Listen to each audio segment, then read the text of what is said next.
Hello friends, welcome to Learners Academy. Today we'll study the remaining topics of some basic concepts of chemistry.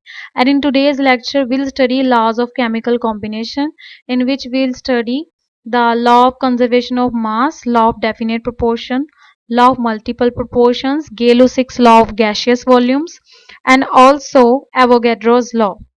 So let us start with the first topic, that is law of conservation of mass.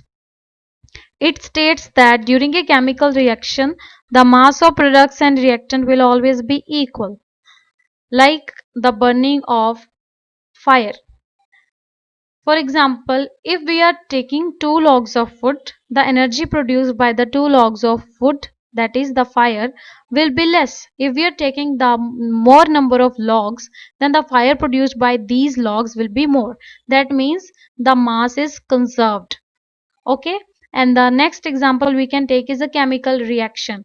In a chemical reaction, usually the number of reactant will always be number of products. So this is known as law of conservation of mass. So let us move to the next law, that is law of definite proportion. It states that a chemical compound always contains same elements in a definite proportion by mass, and it doesn't depend upon the source of compound. For example, if we consider the example of a drinking water, whether we drink the water from a tap or we drink the water from a bottle, the structure, that is the chemical compound composition, the molecular formula will be same, and it doesn't depend upon the source, whether it's coming from bottle, whether it's coming from a tap. That doesn't depend upon the source. That means their proportion will be definite. So it is about the law of definite proportion, because the molecular formula of water is H2O.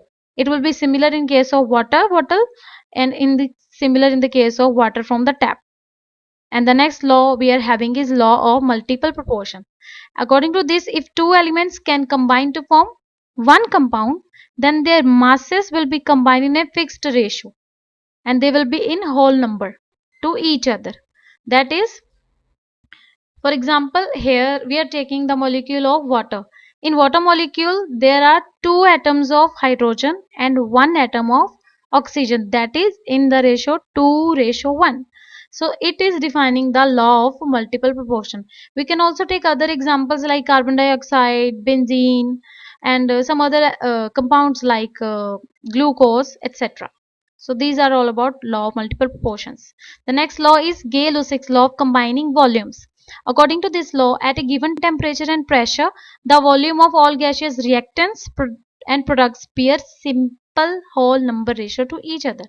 That means if we apply certain pressure of a particular temperature to the volume of gases, and the amount of volume we are getting as a product to the reactant will be in the simple whole number ratio, and we will draw the curve between the volume and temperature. It will be straight line because they depend upon each other. So this is all about Gay-Lussac's law of combining volume.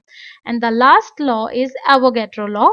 According to this, equal volume of gases at the same temperature and pressure should contain equal number of molecules.